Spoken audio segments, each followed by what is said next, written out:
हर हर महादेव। आप सभी के बीच में एक कहानी लेकर आया हूँ। ये कहानी बहुत ही सुंदर है और बहुत ही अच्छी कहानी है और ये कहानी आप लोग जरूर सुनिए। आइए आप सभी को यह कहानी सुनाते हैं।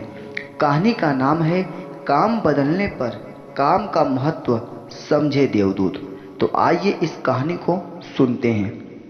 एक शाम नगर के प्रवेश द्वार पर दो देवदूत मिले।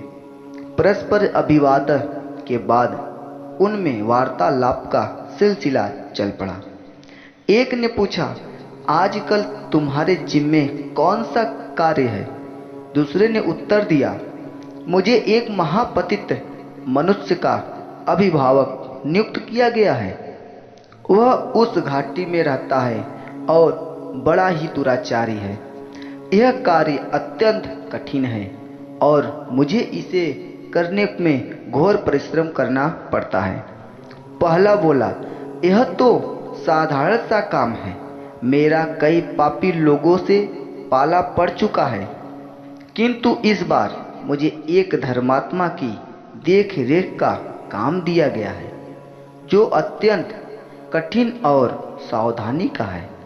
दूसरे ने कहा, भला पापात्मा के अभिभावक की अपेक्षा धर्मात्मा का कार्य कठिन कैसे हो सकता है? तुम बहुत ही अहंकारी हो। पहला बोला, तुम्हारी इतनी हिम्मत कि मुझे अहंकारी कहो? अहंकारी तो तुम हो। इस बात को लेकर दोनों के बीच वाक् युद्ध मल्ल युद्ध में बदल गया। तभी उनका प्रधान वहां आया।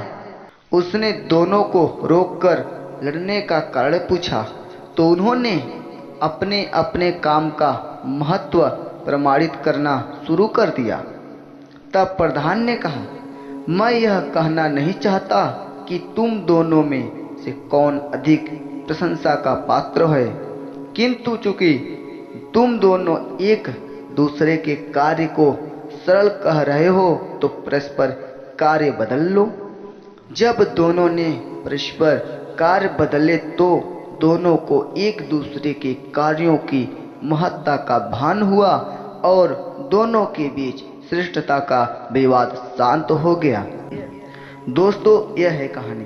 अब कहानी का एक महत्व है कि दुनिया में कोई भी कार्य छोटा या बड़ा नहीं होता, सभी कार्य महत्वपूर्ण होते हैं। इसीलिए कर्म की महत्ता समझिए, उसे उच्च या निम्न की श्रेणी में नहीं बांटिए। भाइयों, आप लोग को यह कहानी पसंद आया हो तो लाइक करिए, शेयर करिए, कमेंट करिए। हर हर महादेव।